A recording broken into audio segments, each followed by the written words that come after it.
If you love pizza, then you will love this recipe. Hi, I'm Becky from thecookierookie.com, and today I'm so excited to be trying my hand at recreating Little Caesars Soft Pretzel Crust Pizza. A few years ago, our family was obsessed with Little Caesars Soft Pretzel Crust Pizza. That soft pretzel crust topped with cheese sauce instead of marinara, and of course topped with mozzarella and pepperoni. We could not get enough until Little Caesars lost the recipe. Today I'm going to try to make our own version of this recipe so we can eat it anytime at home and hope for Little Caesars to bring it back one day. It's super simple, so let's get started. So we're going to start with pre-made pizza dough. You guys know I love an easy recipe, so this is very on brand for the Cookie Rookie, but if you have a pizza dough recipe that you absolutely love, please use whatever dough recipe that you find the best.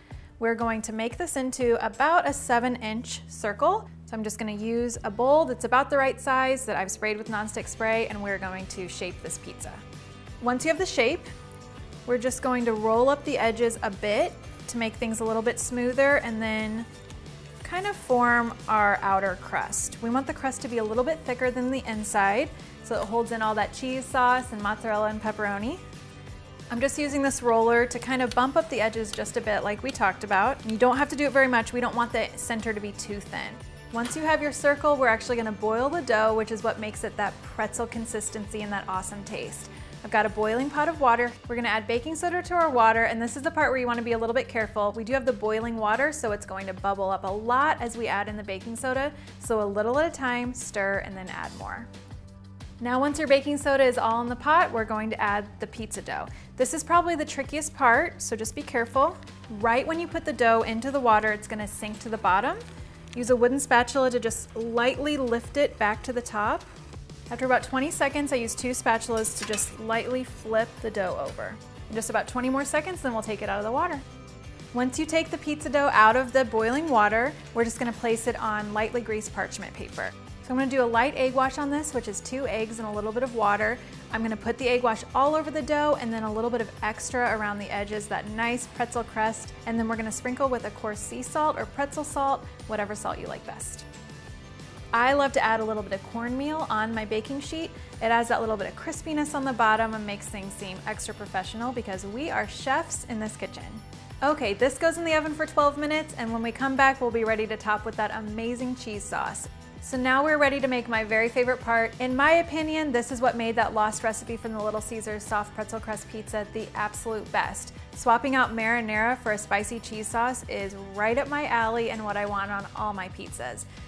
All we're gonna do is mix these 2 types of cheeses. We're gonna use a jalapeno jack as well as a sharp cheddar.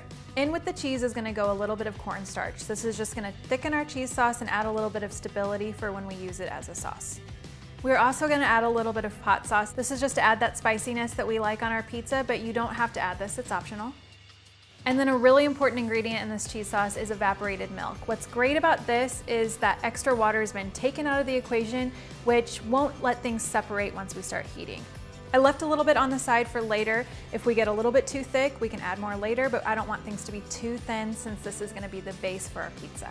We're gonna heat over low heat and stir constantly until everything comes together. So this has got nice and thick, just like I like it. I didn't have to add any of the extra evaporated milk, but if yours is a little bit too thick, you could add that, stir it in on low, but we are ready to top our pizza crust. Look how amazing it looks. It is all hot, bubbly, and it is actually gonna get even more toasted around the outside once we're done. Just gonna add a little bit of cheese sauce. After the cheese sauce base, we're gonna add shredded mozzarella and pepperoni to top things off and make our pizza complete, just like Little Caesars. Now we're gonna pop this back in the oven just for enough time for the cheese to melt and the crust to get golden brown, and then we are ready to enjoy. I cannot wait to show Pat this copycat version of Little Caesars Soft Pretzel Crust Pizza. It looks like the original, hopefully tastes like the original, and is a winner for sure. If you have any ideas of how to make it even closer to that original lost recipe, please let me know on thecookierookie.com or on my Facebook page. I'm looking for advice and cannot wait to make your favorites. Let's dig in.